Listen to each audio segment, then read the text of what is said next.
أهلا بيكم في حلقة جديدة بنكمل فيها رحلتنا سوا. النهاردة بنفتح مادة وصلت لنا من مستمع عزيز، حلقة من سلسلة اسمها رحلة في عقولنا من بودكاست كلام من العقل. والحلقة دي بتركز على نوع تفكير يعني ممكن نقول بيطاردنا كلنا تقريبا، تفكير المقارنة. الموضوع ده مهم جدا. كلنا بنلاقي نفسنا ساعات بنقول يعني مثلا هي اتخطبت وأنا لسه، أو ده سافر وحقق حاجات كتير وأنا زي ما أنا، أو حتى ولاد فلان أشطر من ولادي، حاجات زي كده. بالظبط، والمادة اللي معانا بتشرح نقطة خطيرة قوي هنا، اللي هي إننا بنقع في فخ بنقارن ظاهر حياة الناس، الصورة اللي بنشوفها على السوشيال ميديا أو اللي بيصدروها لنا. الصورة المتلمعة والمثالية قوي دي. أيوة، بنقارنها بباطن حياتنا إحنا، بكل بقى مشاكلنا وإحباطاتنا والحاجات اللي محدش يعرفها غيرنا. وطبعا دي مقارنة ظالمة جدا. تمام، خلينا نفككها أكتر. المصدر بيجيب أمثلة من واقعنا في مصر، أمثلة بتلمسنا كلنا، أكيد. زي البنت اللي قاعدة تقلب في انستجرام وشايفة صور الانفلونسرز المظبوطة قوي دي، فبتبدأ تقارن نفسها وتحس إنها أقل.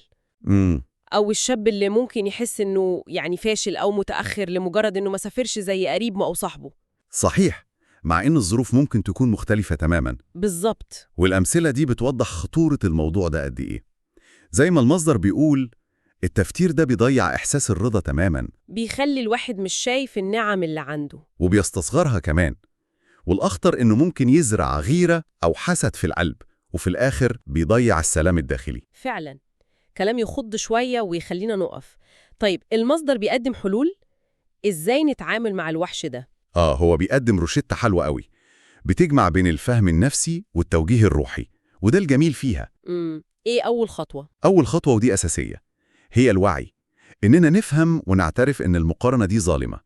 قصص الناس مختلفة، ظروفهم غير، ابتلاءاتهم غير. يعني اللي بيضحك في صورة ممكن يكون شايل هموم إحنا منعرفهاش. بالظبط، دي أول نقطة.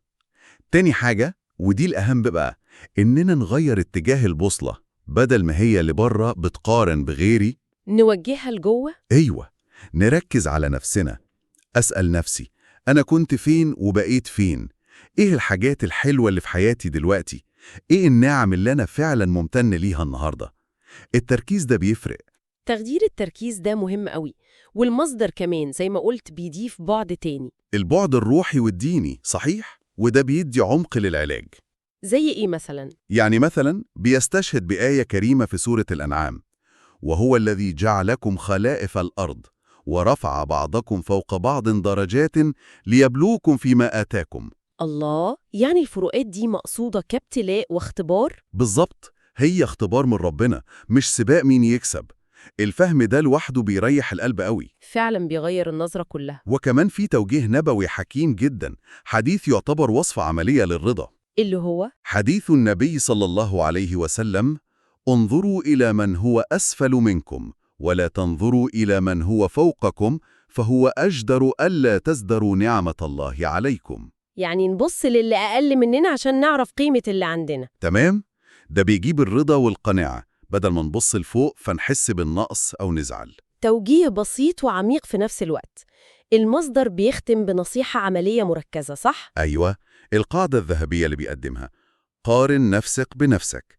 يعني قارن نفسك النهاردة بنفسك بتاعت امبارح. التقدم الشخصي هو المقياس الحقيقي. بالظبط، أي خطوة لقدام حتى لو صغيرة ده نجاح يستاهل نحتفل بيه، بغض النظر عن التانيين بيعملوا إيه أو وصلوا فين. يبقى لو هنلخص اللي طلعنا بيه من مادة النهاردة، تفكير المقارنة ده ممكن يكون زي السراب، بيخلينا نجري ورا حاجة مش حقيقية وننسى الكنز اللي في إيدينا. تماما.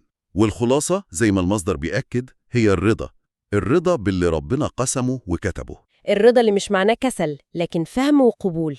فهم إنه لكل واحد رحلته الخاصة، تحدياته واختباراته.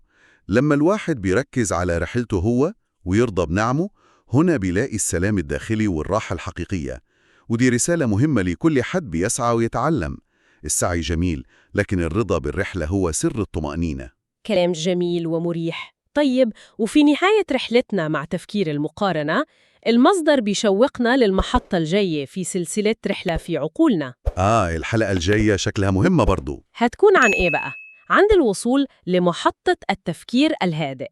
النوع ده من التفكير اللي بيخلينا نعرف نعيش بهدوء وسلام داخلي وننام مرتاحين البال. ده هدف كلنا بندور عليه. بالظبط.